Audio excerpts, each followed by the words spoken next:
does one go to find a mentor like you found in Ben Graham, someone you can ask questions to regarding value investing?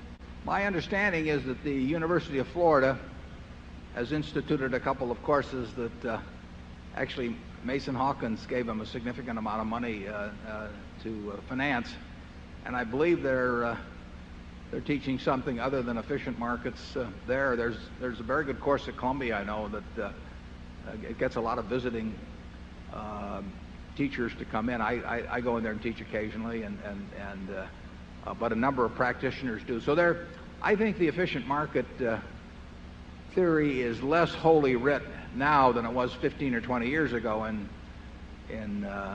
universities, but there's a lot of it taught. But I think you can find more diversity in what is being offered now than 10 or 20 years ago, and I'd recommend looking into those two schools. It's really quite useful.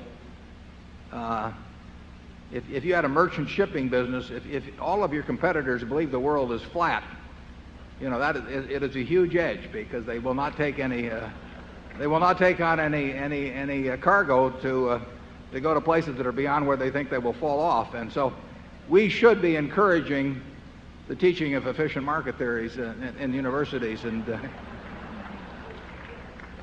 it amazes me. But I think one time that was it Keynes that said that most economists are most economical about ideas, that they make the ones they learn in graduate school last a lifetime.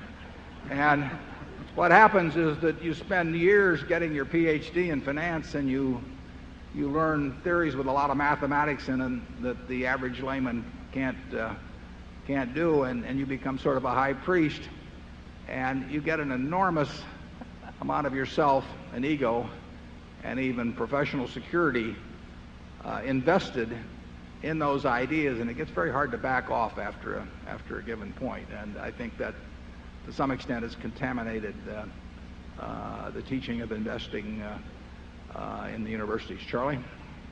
Well, I would argue that the contamination was massive. But it's waning. Yeah, it is waning. It's waning. The good ideas eventually triumph. Yeah.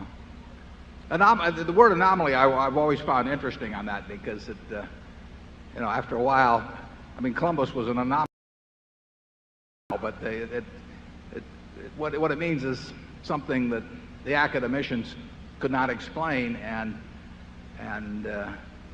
rather than re-examine their theories, they simply discarded any evidence of that sort as anomalous. And I think when you find information that contradicts previously cherished beliefs, that you've got a special obligation to look at it, and look at it quickly.